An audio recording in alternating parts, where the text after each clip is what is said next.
Je suis pas sûr. Quand je vois qui a voté l'extrême droite, par exemple, je le redis, mais dans le 93, l'extrême droite a pas fait plus de 9%, alors qu'on a énormément d'immigrés. Et puis il y a des coins dans ton coin, par exemple, où on voit jamais un immigré, c'est le Front National qui a gagné. Donc c'est plutôt surtout la peur et le fantasme. Et en plus, je crois que là-dessus, les problèmes que pose par exemple la jeunesse des quartiers qui est toujours mis en avant et sont pas des immigrés qui sont nouvellement arrivés ou qui seraient clandestins.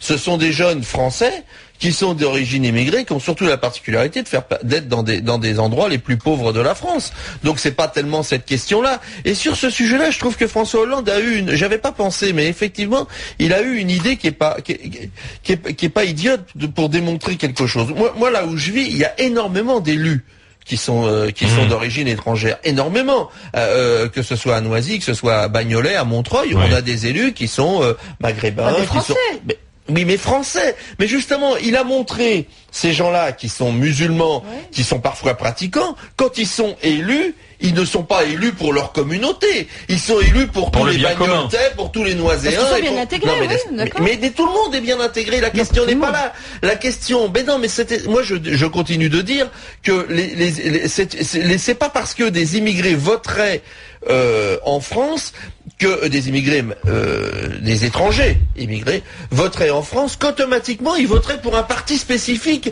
avec des revendications spécifiques. C'est à mon avis. Et il a voulu le démontrer, Hollande, en montrant que ceux qui sont là depuis longtemps, qui sont aussi musulmans et communautaires, ne votent pas spécifiquement pour un parti qui vote autant à droite qu'à gauche, qu'à gauche qu'à droite. C'est les Français musulmans qui votent Sarkozy. Je trouve qu'on ratiocine.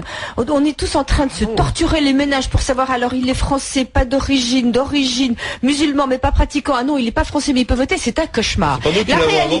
La réalité, c'est qu'il y a effectivement des gens qui ont décidé d'être français ou qui sont français. Mais tu crois qu'on est français comme on veut, toi?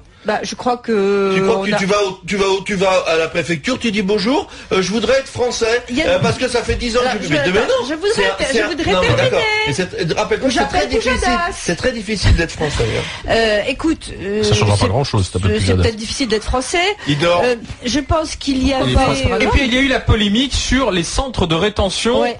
On réécoute l'extrait et on donnera la parole justement au directeur général de France Terre d'Asile, celui qui a reçu la fameuse lettre citée par Nicolas Sarkozy hier. Vous savez que beaucoup d'étrangers qui sont reconduits ne passent pas en centre de rétention. Bon, comment on les retrouve s'ils sont pas en centre de rétention? Ils sont assignés à résidence et ensuite ils sont assignés à résidence. Oui, absolument. Ah bon? Et ensuite reconduits à la frontière. Parce qu'un étranger qui arrive en situation illégale, il ne s'agit pas d'étrangers.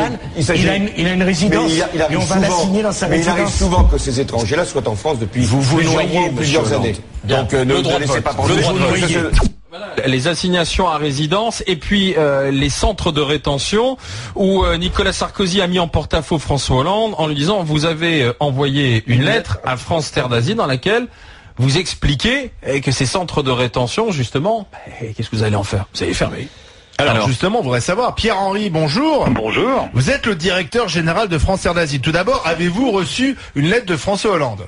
Mais j'ai reçu une lettre de François Hollande comme j'ai reçu une lettre de Nicolas Sarkozy en réponse à un mémorandum comportant 31 propositions que nous leur avons adressées. Alors dans celle de François Hollande, est-ce que François Hollande dit clairement, comme le laissait entendre Nicolas Sarkozy, qu'il ne veut plus de centres de rétention, en tout cas qu'il veut vraiment les limiter?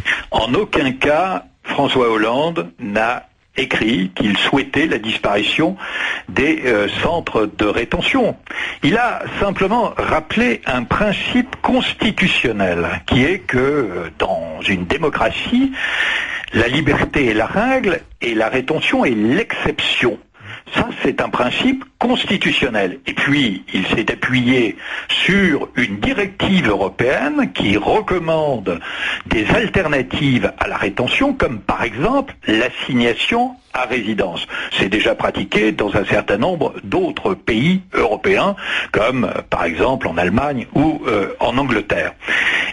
Enfin, il a très clairement indiqué qu'il mettrait fin à l'enfermement des enfants, au placement en rétention des enfants avec leur famille. Mais en faisant cela, il n'a jamais, il a simplement, il s'est conformé à la décision récente de la Cour européenne des droits de l'homme qui a condamné en janvier dernier la France pour avoir abusé de telles pratiques. Et donc, je dois vous dire que j'ai été particulièrement étonné de la manipulation un peu grossière à laquelle s'est livré Nicolas Sarkozy. Mais cette lettre était vraie, cette lettre était réelle. Mais madame, il ne s'agit absolument pas de discuter l'existence de la lettre qui est publique, madame, qui est publique, qui a été envoyée à l'ensemble de la presse depuis plus de 10 jours. Simplement, les propos qu'a relatés Nicolas Sarkozy ne sont pas vrais et chacun. Il a lu la lettre. Mais ce n'est. Mais non, il a lu une. Il a pris. Pas la lettre. Pardonnez-moi. Il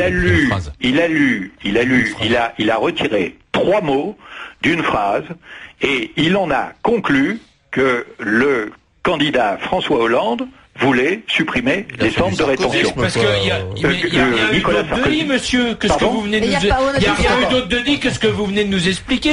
Il a certes retiré 3 mots en disant vous voulez donc la fermeture des centres de rétention. Derrière ça, François Hollande a répondu je ne veux pas que des enfants soient enfermés. Enfin, moi j'ai rien écouté. Personne ne veut la fermeture des centres de rétention. Il l'a quand même dit, Nicolas Sarkozy, à partir d'une lettre qui visiblement ne dit pas ça. Jamais François Hollande n'a écrit qu'il souhaitait la fermeture des centres de rétention. Et d'ailleurs, je vous précise que nous ne le demandons pas non plus.